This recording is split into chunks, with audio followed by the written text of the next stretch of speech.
হে আগুন, তোমার ক্ষমতা কোথায়? তুমি কিভাবে জ্বলতে পারো আমি যদি তোমাকে জ্বলতে না দেই? সুতরাং আমার ইব্রাহিমের জন্য তুমি হয়ে যাও বারদাউ ওয়া সালামা। তুমি আগুন নয়, তার জন্য হয়ে যাও ঠান্ডা, তার জন্য হয়ে যাও সালামা, শান্তিপূর্ণ হয়ে যাও। সুবহানাল্লাহ। সুতরাং জীবনের সকল ক্ষেত্রে ভরসা করুন আল্লাহর উপরে, সাহায্য চান আল্লাহর, এবং শরীয়ত সম্মত পন্থা যেটা রয়েছে সেটি অবশ্যই আপনাকে অবলম্বন করতে হবে। পিছানোর কোনো সুযোগ নেই, ভিন্ন দিকে চিন্তা করার কোনো সুযোগ নেই। আল্লাহর উপর ভরসা করে শরীয়ত সম্মত পন্থা অবলম্বন করে আপনাকে অগ্রসর হতে হবে। আল্লাহ আপনাকে বিজয় দেবেনই দেবেন ইনশাআল্লাহ।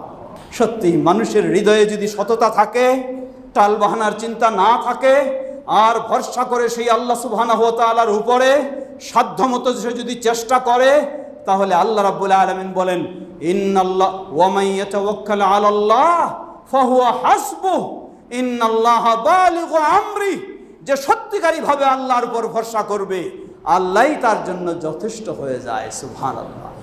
ইন্নাল্লাহা বালিগু আমরি। আল্লাহ সুবহানাহু ওয়া তাআলা তার কাজের পূর্ণতা দান করবেনই। সুবহানাল্লাহ। আলহামদুলিল্লাহ। শুরুতে আবারও প্রশংসা জ্ঞাপন করছি সেই আল্লাহ সুবহানাহু ওয়া তাআলার, যার পথে আমরা চলার সৌভাগ্য লাভ করেছি, যিনি আমাদেরকে তার পথে চলা সহজ করে দিয়েছেন। তার এই প্রশংসা জ্ঞাপনার্থে বলি আলহামদুলিল্লাহ। অতঃপর অসংখ্য সালাত ও সালাম পেশ করছি প্রিয় রাসূল মুহাম্মদ সাল্লাল্লাহু আলাইহি ওয়াসাল্লাম, তার আসহাবি কেরাম, আহলে বাইত, শেষ দিবস পর্যন্ত তার প্রতিটি একনিষ্ঠ অনুসারীদের উপর। সমবেত মুসল্লিবৃন্দ, মানুষ আল্লাহ সুবহানাহু ওয়া তাআলার সৃষ্টি। আল্লাহর নির্দেশেই মানুষ চলবে। আবার মানুষ যখন তার জীবনে যে কোনো সমস্যার সম্মুখীন হবে, সর্বক্ষেত্রে মানুষ আল্লাহ সুবহানাহু ওয়া তাআলার উপরেই ভরসা করবে। এটি একজন ঈমানদারের দায়িত্ব। আল্লাহ বলছেন ওয়া আলাল্লাহি ফাতাওয়াক্কালু ইন কুনতুম মুমিনিন। তোমরা যদি সত্যিকারী মুমিন হয়ে থাকো, একমাত্র আল্লাহর উপরেই তোমরা তাওয়াক্কুল করো, আল্লাহর উপরেই তোমরা ভরসা করো। সূরা আনফালের শুরুতে আল্লাহ বলেন ইন্নামাল মুমিনুনা আল্লাযীনা ইযা যুকিরাল্লাহ ওয়াজিলাত কুলুবুহুম। প্রকৃত মুমিন হলো তারাই যাদের কাছে আল্লাহর স্মরণ করা হলে তাদের হৃদয় কেঁপে ওঠে।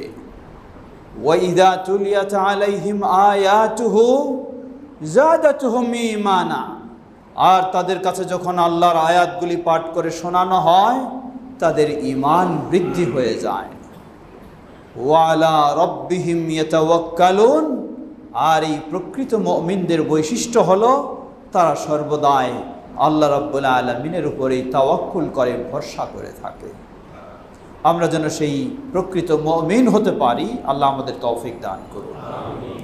সমবেত মুসল্লিবৃন্দ, নবী সাল্লাল্লাহু আলাইহি ওয়াসাল্লাম সুসংবাদ জানিয়েছেন ৭০,০০০ মানুষ বিনা হিসাবে, বিনা আযাবে তারা জান্নাতে প্রবেশ করবে। কেমন তাদের বৈশিষ্ট্য? আল্লাহ রাসূল সাল্লাল্লাহু আলাইহি ওয়াসাল্লাম বললেন এই ৭০,০০০ মানুষ তারা বিনা হিসাবে জান্নাতে প্রবেশ করবে, কিন্তু ৭০,০০০-এর মাঝে একজন একটু আগেও নয়, একজন একটু পরেও নয়, ৭০,০০০-ই একসাথে জান্নাতে প্রবেশ করবে। কি তাদের বৈশিষ্ট্য? তারাও মানুষ, তারাও এই পৃথিবীতে থাকবে। আল্লাহ রাসূল সাল্লাল্লাহু আলাইহি ওয়াসাল্লাম তাদের বিশেষ কিছু বৈশিষ্ট্য উল্লেখ করলেন। খাঁটি ঈমানদার তো অবশ্যই হবে। তারপরে 4টি বৈশিষ্ট্য উল্লেখ করেছেন। লা ইয়াস্তারকুন। তারা কষ্ট পেলে, ব্যথিত হলে, অসুস্থ হলে কারো কাছে ঝাড়ফুঁকের জন্য দ্বারস্থ হবে না। এর মানে নিজে নিজে কি ঝাড়ফুঁক করতে পারবে না? পারবে, নিজে নিজে পারবে, কিন্তু অন্য কারো কাছে শরীয়তসম্মত বিষয় হলেও কারো কাছে দ্বারস্থ হবে না।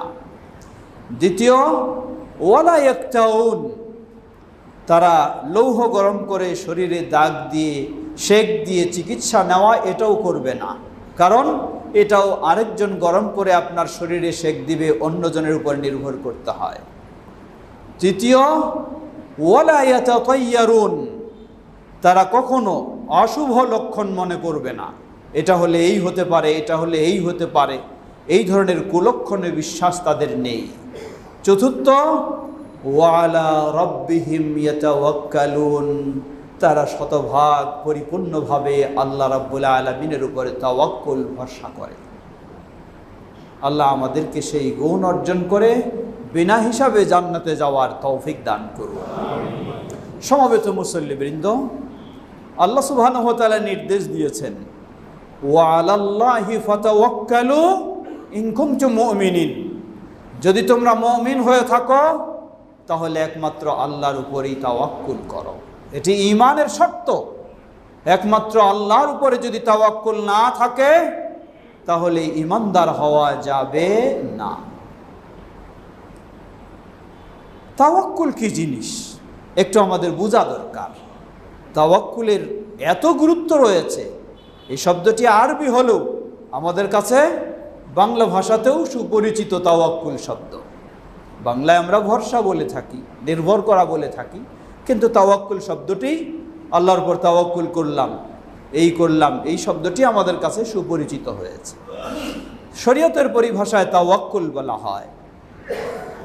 এর মাঝে গুরুত্বপূর্ণ দুটি জিনিস থাকতে হবে কমপক্ষে।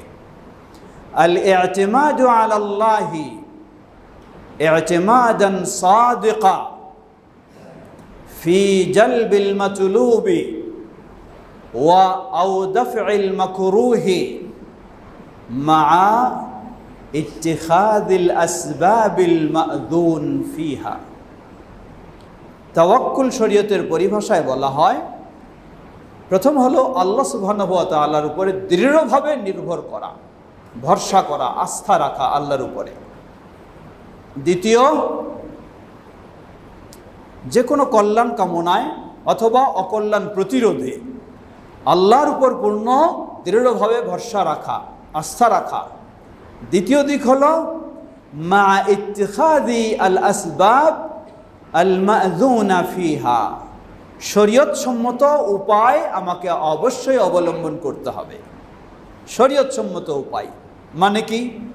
উদাহরণস্বরূপ, রিজিকের মালিক আল্লাহ সুবহানাহু ওয়া তাআলা, আমরা আল্লাহর উপর তাওয়াক্কুল করব। এর অর্থ এই নয় আমি ঘরে শুয়ে থাকবো আর বলবো আল্লাহর উপর ভরসা করে আছি, আল্লাহ আমাকে রিজিক এনে দেবেন। না, এটি তাওয়াক্কুল নয়। তাওয়াক্কুল আমি আল্লাহর উপর দৃঢ়ভাবে ভরসা করব, অতঃপর বৈধ পন্থায় আমি রুজি রোজগারের জন্য কাজে লাগব। এটা হলো শরীয়ত সম্মত তাওয়াক্কুল। আমি ঘর থেকে বের হয়ে যাচ্ছি, ঘর থেকে বের হলাম, বললাম যে আল্লাহর উপর তাওয়াক্কুল করে বের হয়ে গেলাম, আমার ঘরে চোর টোর ঢুকবে না, আর দরজা খুলে রেখে আমি চলে গেলাম, না, এটি শরীয়ত সম্মত তাওয়াক্কুল নয়। আমাকে ঘর থেকে বের হতে হবে, আল্লাহর নাম নিয়ে বের হব, সাধ্যপক্ষে দরজা বন্ধ করা, তালা দেওয়ার চেষ্টা করব, আর পূর্ণ আল্লাহর উপরে ভরসা রাখবো। এটার নাম হলো তাওয়াক্কুল। আমি দরজা খুলে রেখে চলে গেলাম আর আল্লাহর উপর তাওয়াক্কুল করলাম, পরে চোর এসে ঢুকে গেল, পরে বলবো যে আমার কেমন তাওয়াক্কুল হলো আল্লাহর উপর, আসলে এই তাওয়াক্কুলের কোনো মূল্য নাই। এই ধরনের ইবলিসি চিন্তা। আপনাকে অবশ্যই শরীয়তসম্মত পন্থা অবলম্বন করতে হবে। উদাহরণ, নবী মুহাম্মদ সাল্লাল্লাহু আলাইহি ওয়াসাল্লামের চেয়ে কেউ বেশি আল্লাহর উপর তাওয়াক্কুল করেননি। নবী সাল্লাল্লাহু আলাইহি ওয়াসাল্লাম মক্কা থেকে বের হলেন মদিনার উদ্দেশ্যে হিজরত করার জন্য। আল্লাহর নির্দেশে মক্কার পরিবেশ থাকার মতো নেই।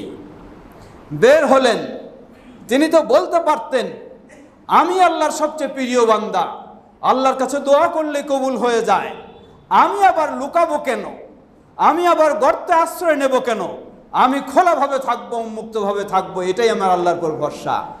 না, নবী সাল্লাল্লাহু আলাইহি ওয়াসাল্লামের মতো ব্যক্তিও আল্লাহর উপর তাওয়াক্কুল করে বের হলেন, আবার তিনি সতর্কতামূলক তিনি গর্তেও আশ্রয় নিলেন যাতে শত্রুরা তাকে আক্রমণ করতে না পারে।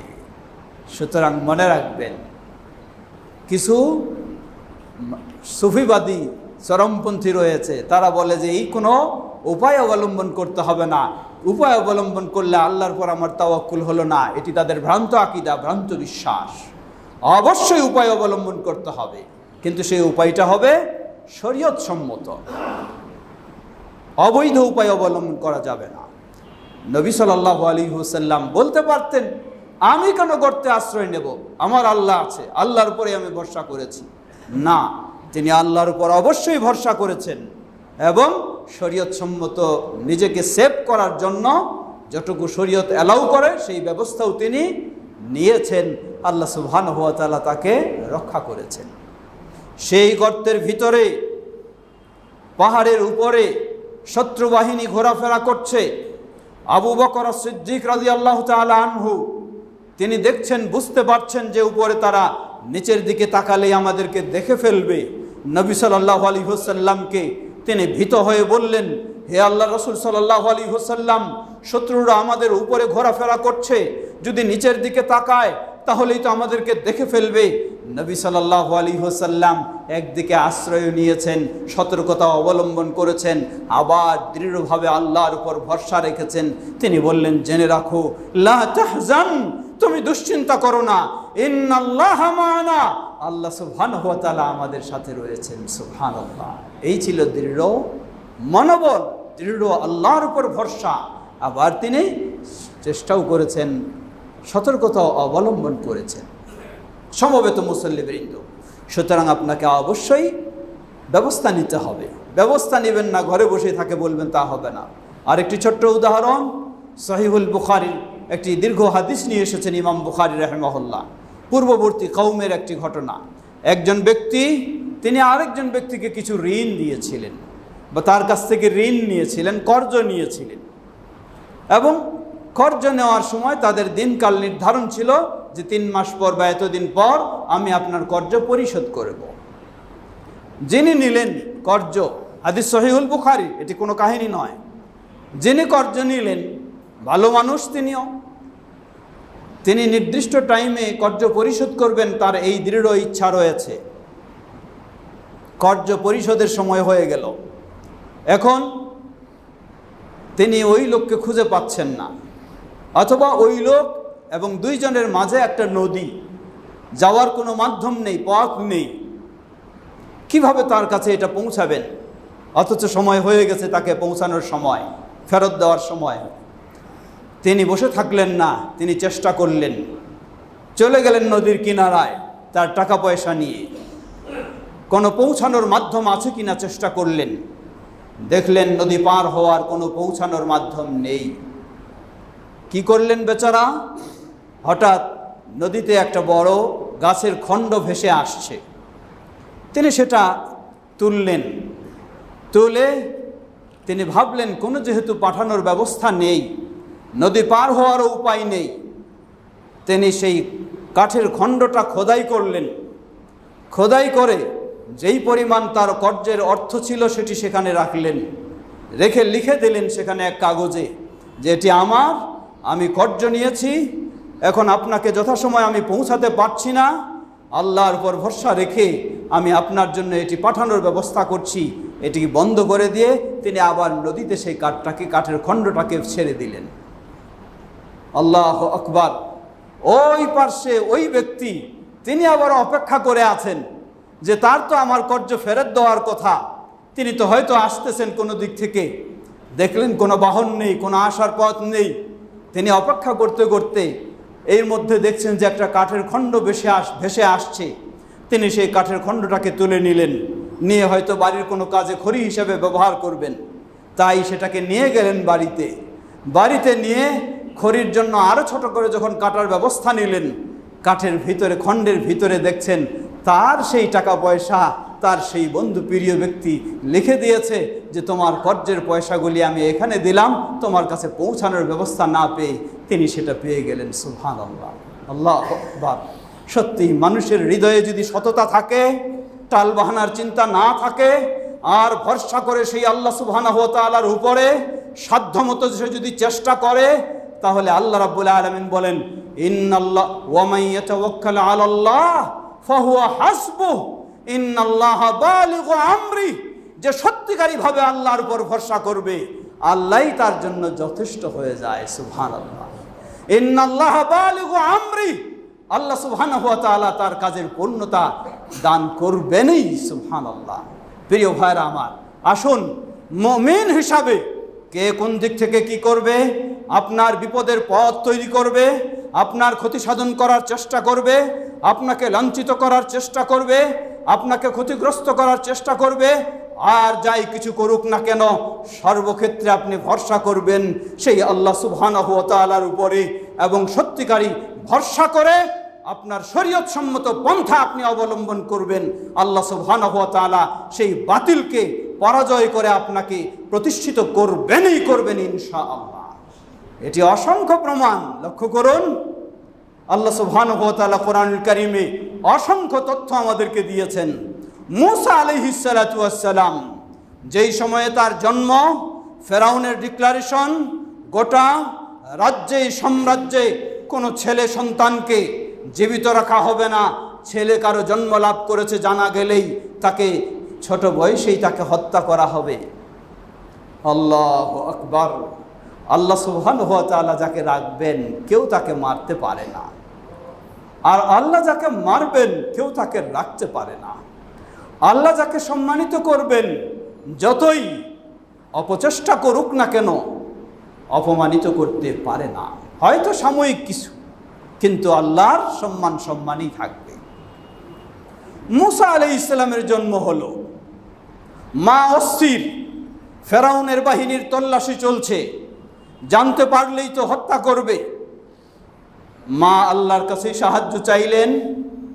আল্লাহর পক্ষ থেকে মাকে নির্দেশনা দেওয়া হলো, এই মূসার মা, তুমি একটি বাক্স তৈরি করো, তৈরি করে সেখানে সন্তান রেখে আল্লাহর নামে তুমি পানিতে ছেড়ে দাও। আল্লাহু আকবার। কোনো মা কি সহজে পারবে তার কলিজার টুকরাকে এভাবে পানিতে ভাসিয়ে দিতে? কোশ্চিন কালেও পারবে না।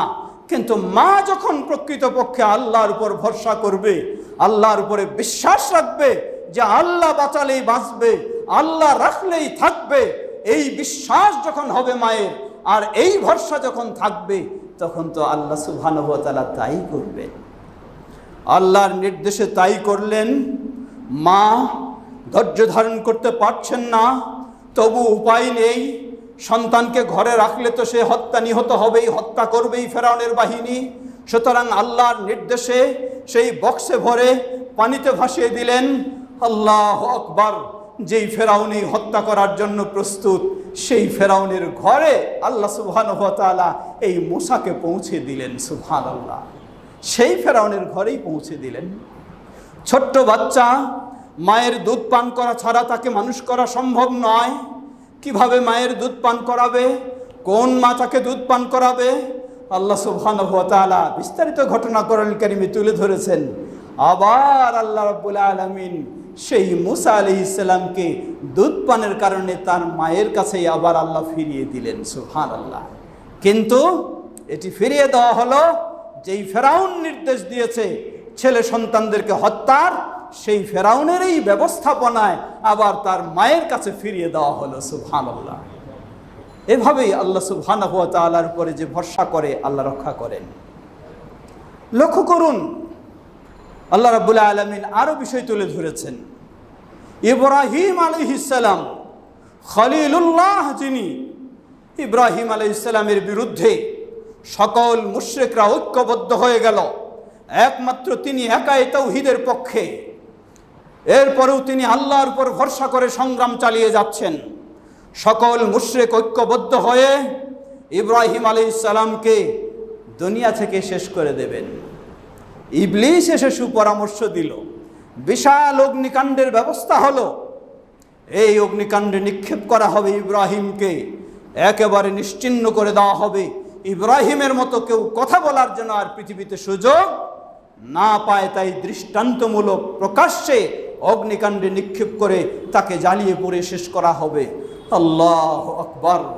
ইব্রাহিম আলাইহিস সালাতু ওয়াস সালাম, তার ভরসা অন্য কোনো শাসকের উপরে নয়, অন্য কোনো ক্ষমতার উপরে নয়, অন্য কোনো অর্থের উপরে নয়, অন্য কোনো মানুষের উপরে নয়, তার ভরসা একমাত্র আল্লাহ সুবহানাহু ওয়া তাআলার উপরে। ওই অগ্নিকাণ্ডে যখন তাকে নিক্ষেপ করা হলো, তিনি শুধু একটি বাক্য উচ্চারণ করেছিলেন, হাসবুনাল্লাহ, দুনিয়ার কারো প্রয়োজন নেই, আমার আল্লাহ আমার জন্য যথেষ্ট, সুবহানাল্লাহ। এটি শুধু উচ্চারণ করেছিলেন।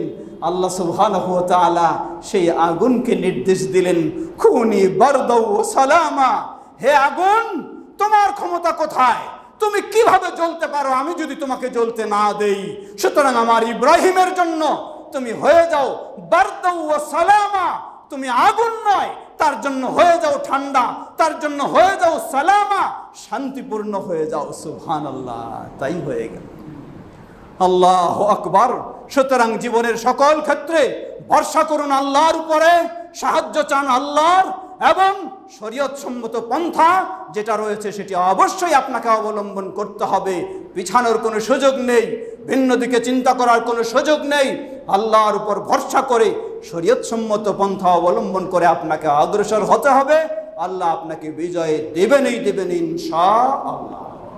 সমবেত মুসল্লিবৃন্দ, আবারও ফিরে আসি। বুঝলাম আমরা তাওয়াক্কুলের কথা। তাওয়াক্কুল কাকে বলে তাও আমরা জানলাম। তা শুধু আল্লাহর উপর ভরসা করে চুপ করে থাকা নয়, আল্লাহর উপরে ভরসা করা পূর্ণভাবে এবং শরীয়ত সম্মত পন্থা অবলম্বন করা অবশ্যই করতে হবে। এটার নাম হলো শরীয়তের পরিভাষায় তাওয়াক্কুল। আমরা জানলাম মুমিন হলে অবশ্যই আল্লাহর উপর পূর্ণ তাওয়াক্কুল হতেই হবে। আর এই তাওয়াক্কুলের কারণে দুনিয়ার জীবনেও বিজয় এবং আখিরাতেও আমার জন্য জান্নাত হবে ইনশাআল্লাহ। আল্লাহ সুবহানাহু ওয়া তাআলা অনেকগুলি নির্দেশনা দিয়েছেন বিভিন্নভাবে। কেউ যদি আল্লাহকে তার অভিভাবক হিসেবে গ্রহণ করতে চায় তাহলে আল্লাহর উপরে পূর্ণ তাওয়াক্কুল করতে হবে। ওয়া ইয়াতাওয়াক্কাল আলাল্লাহ ফাহুয়া হাসবুহ।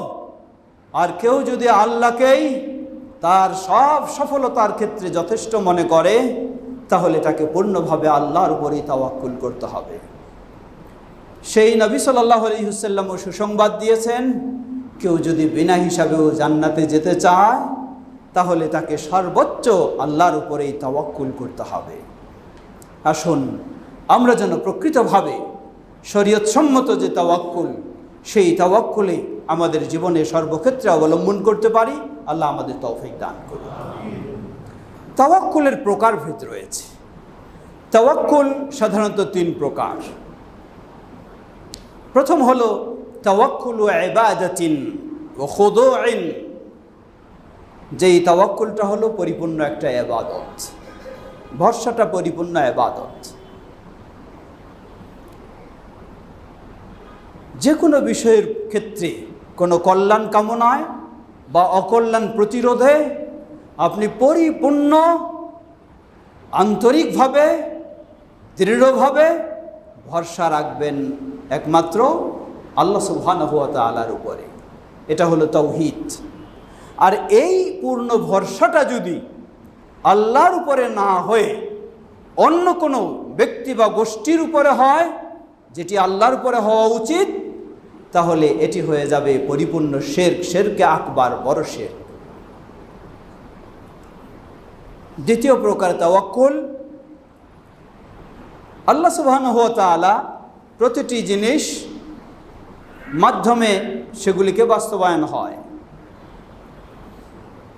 উদাহরণস্বরূপ, প্রতিটি জিনিসের পিছনে আল্লাহ সবাব রেখেছেন, মাধ্যম রেখেছেন, উপায় রেখেছেন।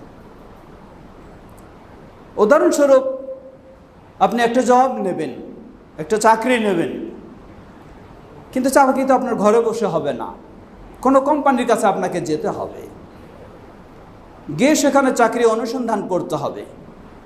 এই ক্ষেত্রে এটা আপনার রিজিকের, রুজির মাধ্যম, রুজির পথ। এই ক্ষেত্রে আপনার তাওয়াক্কুল কি? এই ক্ষেত্রেও আপনার তাওয়াক্কুল হবে শুধু আল্লাহর উপরেই, যে আমি কোম্পানির কাছে গেলেই কোম্পানি আমার রুজির ব্যবস্থা করে ফেলবে, এটা নয়। ব্যবস্থা আমার আল্লাহর উপরে কাছ থেকে হবে, তবে আমাকে চেষ্টা করতে হবে, সেই চেষ্টাটা আমি শুধু করছি, এতটুকুই বিশ্বাস থাকবে।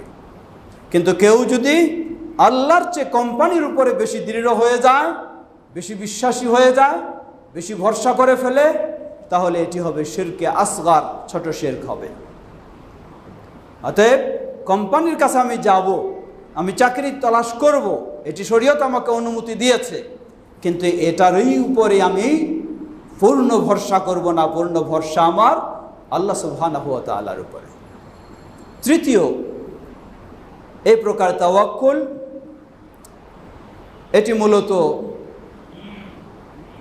আপনি একজন বড় ব্যবসায়ী, আপনার ব্যবসা দেখাশোনার জন্য আরেকজনকে প্রতিনিধি নিযুক্ত করেছে। এই প্রতিনিধির উপরে আপনাকে কি করতে হবে? নির্ভর করতে হবে, সে যেন সুন্দরভাবে ব্যবসা চালাচ্ছে কিনা ইত্যাদি। এটিকে প্রতিনিধি বলা হয়, যেটি আরবি হাদিসের কোরআন সুন্নাহর ভাষায়, শরীয়তের ভাষায় ওয়াকিল বলা হয়। তার উপর আপনাকে একটা আস্থা রাখতে হবে। এই আস্থা প্রকৃত যে আল্লাহর উপর তাওয়াক্কুল, সেটির পরিপন্থী নয়, এটি শরীয়তে বৈধ। আপনার একটা জিনিস কাউকে বিক্রি করার জন্য আপনি প্রতিনিধি হিসাবে দায়িত্ব দিলেন, এটি শরীয়ত অনুমতি দিয়েছে। এটি হলো প্রতিনিধি নিয়োগ করা, এবং সেই প্রতিনিধির উপরে একটা আস্থা রাখা, ভরসা রাখা যে সে আপনার জিনিসগুলি সুন্দরভাবে ব্যবস্থাপনা নেবে। এটি শরীয়তে বৈধ, অনুমতি রয়েছে, শরীয়তে এই ব্যবস্থা রয়েছে। তবে অবশ্যই সব কিছু সুসংরক্ষিত হচ্ছে কি না, এটার জন্য আপনি ভরসা করবেন আল্লাহ সুবহানাহু ওয়া তাআলার উপরে। আমরা যেন এই তাওয়াক্কুলের বিষয়টি ভালোভাবে উপলব্ধি করে নিজের ঈমানকে মজবুত করার জন্য এবং দুনিয়া ও আখিরাতের কল্যাণ লাভ ও অকল্যাণ থেকে মুক্তির জন্য প্রকৃতপক্ষে আল্লাহর উপর তাওয়াক্কুল করতে পারি। আল্লাহ আমাদের সে তৌফিক দান করুন। মা বোনদের ক্ষেত্রেও একটি স্মরণ করে দিচ্ছি, শুধু মা বোনদের নয়, সকলের জন্যই। তাওয়াক্কুলের অনেকগুলি সাইড রয়েছে। প্রথমে বলেছিলাম ঘর থেকে বের হওয়া। ঘর থেকে বের হওয়ার ক্ষেত্রে একটি ঘরের নিরাপত্তার বিষয় রয়েছে। দ্বিতীয় হলো আপনি বের হলেন, আপনার বাইরের নিরাপত্তার বিষয় রয়েছে। দুটোর ক্ষেত্রেই আপনাকে তাওয়াক্কুল করতে হবে আল্লাহ সুবহানাহু ওয়া তাআলার উপরে। ঘর থেকে যখন বের হবেন, ঘরটার নিরাপত্তার জন্য আপনি যেমন তালা দেওয়া বা যা প্রয়োজন সেগুলি সাধ্যমতো ব্যবস্থা করবেন এবং আল্লাহর উপর পূর্ণ ভরসা রেখে সাহায্য চাইবেন। ঠিক তেমনইভাবে আপনি যখন বাইরে বের হলেন, সেই বাইরের নিরাপত্তার জন্য আপনাকে সতর্কতা অবলম্বন করতে হবে এবং আল্লাহ সুবহানাহু ওয়া তাআলার উপরে ভরসা করতে হবে। যার উদাহরণ দিয়েছি আমরা, নবী সাল্লাল্লাহু আলাইহি ওয়াসাল্লাম হিজরতের সময় সেই গর্তে তিনি আশ্রয় নিলেন।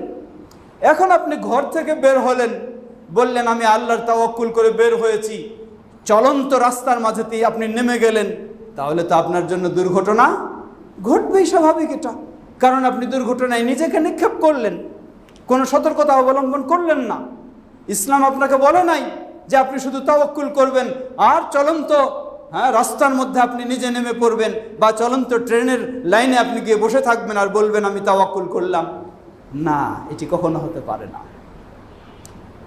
এজন্য আমরা বলবো আপনার ঘরের নিরাপত্তার জন্য প্রয়োজনীয় ব্যবস্থা নেবেন ও আল্লাহর উপর ভরসা করবেন। এটি হলো শরীয়তসম্মত তাওয়াক্কুল।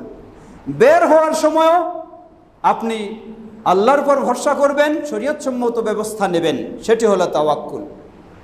মা বোনেরা রয়েছেন, ঘর থেকে বাইরে বের হলে যদি সন্তান সম্ভবা মা হন, তাহলে কত কিছু করে থাকেন। কেউ লোহার খণ্ড সাথে নিয়ে বের হন যাতে জিন শয়তানের আক্রমণ না হয়। আরও কিছু, কেউ ম্যাচের বক্স সাথে নিয়ে বের হন, আবার কেউ কোনো তাবিজ কবজ নিয়ে বের হন, না হলেও কমপক্ষে ছোট বাচ্চাদের বাম কপালে টিপ দিয়ে বের হন, যেন সেই জিন শয়তানের আক্রমণ থেকে রক্ষা পেতে পারেন। তাকে সম্ভব? কোশ্চিন কালেও নয়। আল্লাহ রাসূল সাল্লাল্লাহু আলাইহি ওয়াসাল্লাম কি তাওয়াক্কুল শিক্ষা দিলেন লক্ষ্য করুন। সহিহ মুসলিমের হাদিস, তিনি বলেন যখন কোনো মুসলিম তার ঘর থেকে বের হবে, সে বলবে বিসমিল্লাহ ওয়া তাওয়াক্কালতু আলাল্লাহ। সুবহানাল্লাহ। বলবে বিসমিল্লাহ, আল্লাহর নামে বের হলাম, ওয়া তাওয়াক্কালতু আলাল্লাহ, এবং আমি আল্লাহর উপর তাওয়াক্কুল করলাম, ওয়ালা হাওলা ওয়ালা কুওয়াতা ইল্লা বিল্লাহ, আর আল্লাহ সুবহানাহু ওয়া তাআলা ব্যতীত কারো কোনো শক্তি সামর্থ্য নেই। নবী সাল্লাল্লাহু আলাইহি ওয়াসাল্লাম বললেন, কোন মুসলিম যখন তার ঘর থেকে বের হওয়ার সময় এই দোয়া পাঠ করে, পাঠ করার সাথে সাথে তার ঘরের বাইরে যে জিন শয়তান তাকে আক্রমণ করার জন্য অপেক্ষায় ছিল, এই দোয়া শোনার সাথে সাথে জিন শয়তানেরা একে অপরকে বলা বলি শুরু করে, কাইফা বিহি ওয়াকাদ হুদিয়া উকিয়া, তোমরা কিভাবে তার জন্য অপেক্ষা করছো, অথচ সে আল্লাহর নামে বের হওয়ার কারণে, আল্লাহর উপর ভরসা করার কারণে সে তো তোমাদের আক্রমণ থেকে নিরাপদ হয়ে গেছে। সুবহানাল্লাহ। আসুন সকল ক্ষেত্রে আমরা প্রকৃতপক্ষে যেন আল্লাহর উপর তাওয়াক্কুল করে নিজেদের ঈমানকে সুন্দর করে নিতে পারি। আল্লাহ আমাদের সকলকে সে তৌফিক দান করুন।